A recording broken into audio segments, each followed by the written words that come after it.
2026 সালে বাংলাদেশে জনপ্রতি সর্বনিম্ন ও সর্বোচ্চ ফিতরা কত টাকা? পরিবারের ছোট শিশু ও নবজাতকের জন্য কি ফিতরা দিতে হবে কি?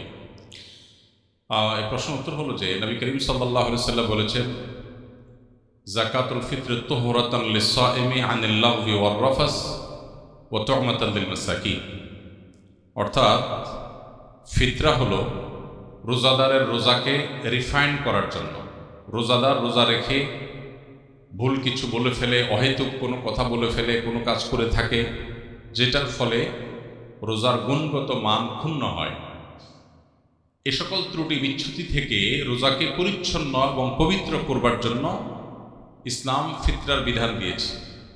এজন্য রমজান মাসের শেষে আমরা যে ফিতরা দিয়ে থাকি, সদকা ফিতর দিয়ে থাকি, এটা মূলত আমাদের পুরো মাসের রোজাটাকে পরিচ্ছন্ন করার জন্য, এটাকে অন্য সব ভুল ত্রুটি থেকে পবিত্র করে আল্লাহর কাছে গ্রহণযোগ্যতার উপযুক্ত করা, এটাই হলো এই ফিতরার অন্যতম উদ্দেশ্য। ফিতরার আরেকটা উদ্দেশ্য নবী সাল্লাল্লাহু আলাইহি ওয়াসাল্লাম বলেছেন, সেটা হলো তু'মাতান লিল মাসাকিন, মিসকিনদের খাদ্য দান কর্মসূচি।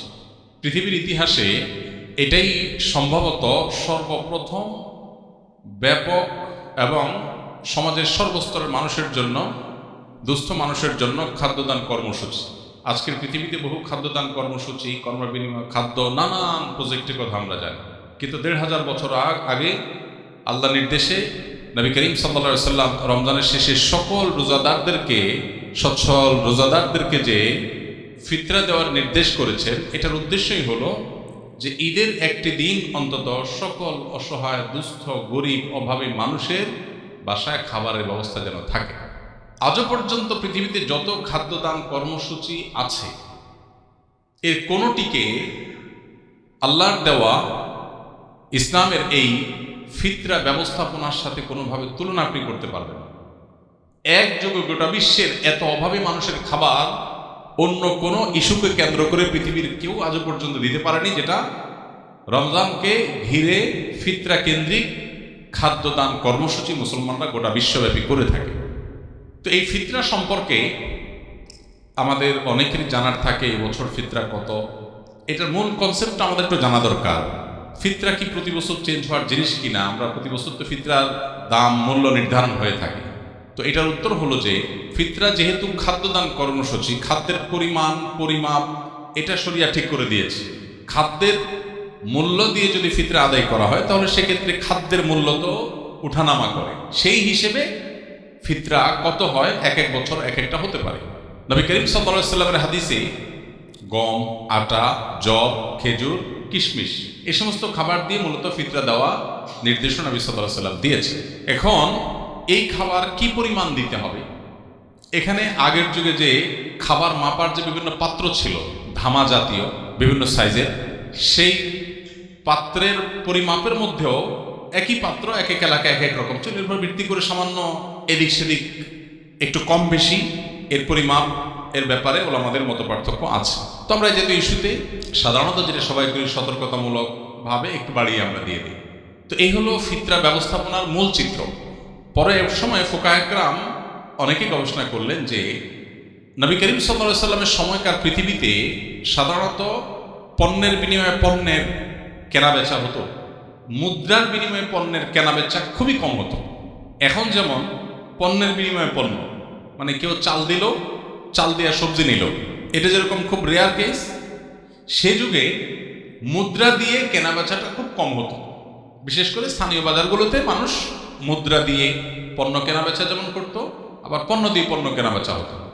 অর্থাৎ মুদ্রার ইম্পর্টেন্সি বা এটার ব্যবহার এখন যেরকম গোটা পৃথিবীতে ব্যাপকভাবে এটার উপরে গোটা পৃথিবী দাঁড়িয়ে আছে অনেকটা, তখন সেটা এভাবে ছিল না।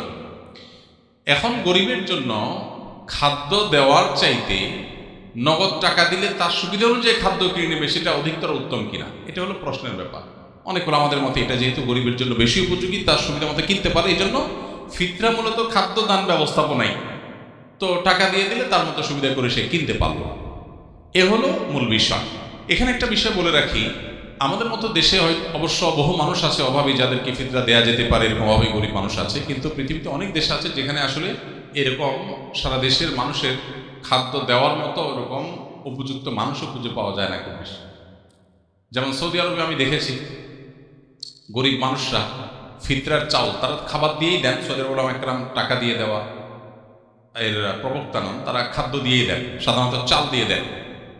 তো এখন একজনের পক্ষ থেকে তারা 2 কেজি 2.5 কেজি চাল দিয়ে দেন। ফ্যামিলি কয়েকজন হলে ওইভাবে তারা বস্তা করে বিক্রি করেন দোকানগুলোতে। সব রমজান উপলক্ষে ফিতরার চাল বিক্রি হয় বিভিন্ন প্যাকেজে, 5 কেজি 10 কেজির বস্তা। তো আমি দেখেছি যে সেখানে গরিবরা অনেকেই চালের স্তূপ হয়ে যায়, কারণ গরিব তো খুব কম, ফিতরা তো সবাই দিচ্ছে আর সবাই তো চালই দিচ্ছে।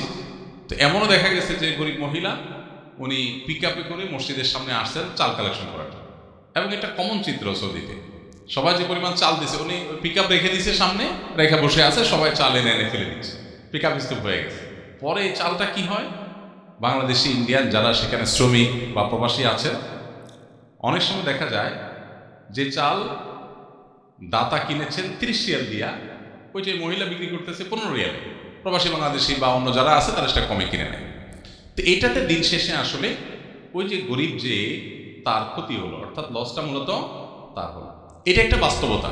এর প্রেক্ষিতে ওলামায়ে আহনাফ, অনেক ওলামায়ে কেরাম বলেন যে ফিতরা যদি টাকা দিয়ে পয়সা দিয়ে দিলে গরিবের আরো বেশি উপকার হয়, তাহলে সেক্ষেত্রে এটা দিয়েও দেওয়া যাবে, কিন্তু মূল লাইনটা হবে ওই খাদ্যকে কেন্দ্র করে।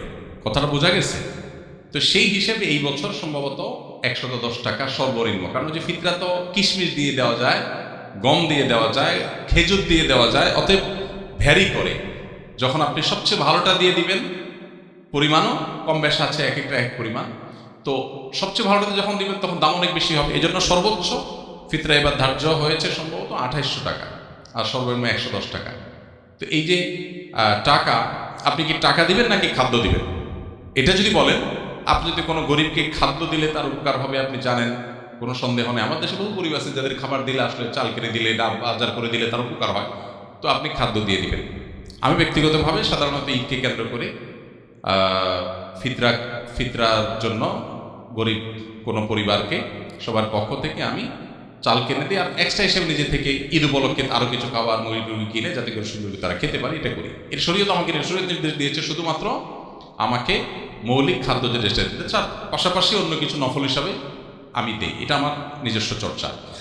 বাট এটা নিয়ে যে পরিমাণ আমাদের মধ্যে আপনার বিতর্ক, বর্ষা এবং অনেক বেশি এটা নিয়ে আমাদের দেওয়া যায় পাল্টাপাল্টি বক্তব্য, এটা অনভিপ্রেত।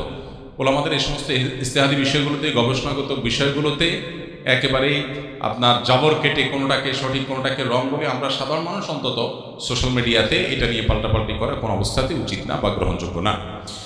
আর ফিতরা দেওয়ার ক্ষেত্রে বাচ্চাদের পক্ষ থেকে ফিতরা দিতে হয়। ফিতরা পরিবারের কর্তা যিনি, তার পরিবারের সকল সদস্য, ফিতরা পরিবারের কর্তা যিনি, তার পরিবারের সকল সদস্য যারা তার অধীনস্থ আছেন সবার তরফ থেকে তিনি ফিতরা দিবেন। এমনকি যে বাচ্চা ঈদের আগের দিন জন্মগ্রহণ করেছে, আর যদি তারপরে জন্ম হয় তাহলে তার জন্য ফিতরা নেই। মোদ্দা কথা, সকল পরিবারের সকল সদস্যদের তরফ থেকে ফিতরা হবে, তবে কেউ যদি মারা গিয়ে থাকে তাহলে তার তরফ থেকে ফিতরা প্রযোজ্য হবে না।